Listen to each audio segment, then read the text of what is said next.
After years of thriving in the college coaching ranks, life brings Susan Orvis to Muscatine, Iowa.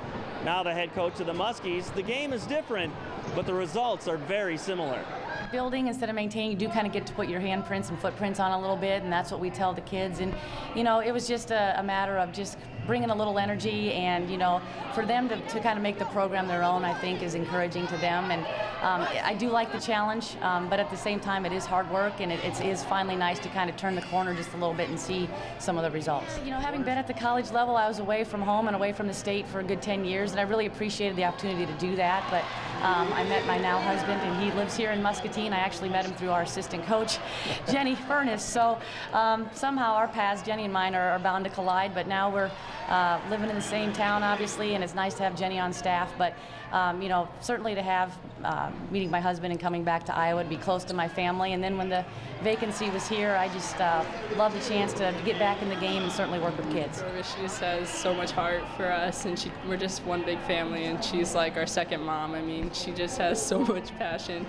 And it's just amazing how much she cares for us and cares for the game of basketball. And it's great to have a person, when you go out there on the court, to lead you through that, and it's just great. I have called her my second mom before, and she's laughed about it, and I really love her. She's a super good coach, and I enjoyed playing with her. What are some of the different ways you motivate high school kids compared to college kids too, knowing that some of them are just like, hey, who am I going to the prom with? You know, that kind of stuff. Yeah, you know, it's a different age, and sometimes I understand there's different things going through their heads, and you know, it's silly, but every now and then, you know, it's amazing what chocolate chip cookies will do, or you know, every now and then I've thrown a film clip, you know, to the pregame talk or a meeting that we're having, and it's just ways to just kind of get their attention, just to keep it fresh. I mean, I'm sure they get tired of hearing me, so it's just finding things that they can connect to, and I'm always searching and trying to be creative.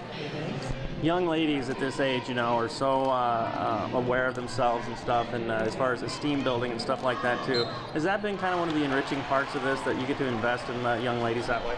Well, it is, and I just think for young people all this age, 16, 17, 18, it's confidence, and certainly with young women, and you know, for them to kind of go from, you see them through the season as they start to learn things and understand, and then they get challenged through whether it's an injury or a tough loss or a tough opponent, and just to see them rise above and start to pull together, that has been the most rewarding part of this year, and this job for me is just to watch them grow.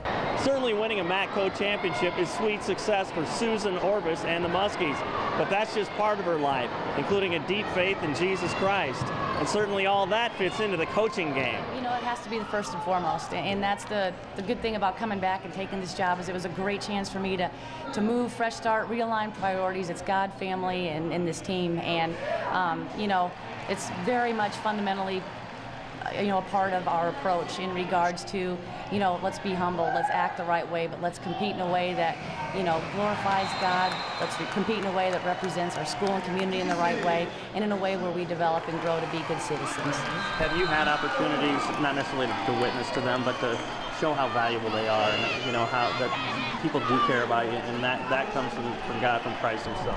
Yeah, you know, we do. I mean, there's a lot of opportunities that are just built in, whether it's community service events, whether it's things we do at the church, whether it's just people that come up and really want to invest in our program, and we just try to plug them into as many resources here locally that show them, hey, there are people supporting you, but then also there's a side of giving back and serving, and we try to find a nice balance of that in our program as well.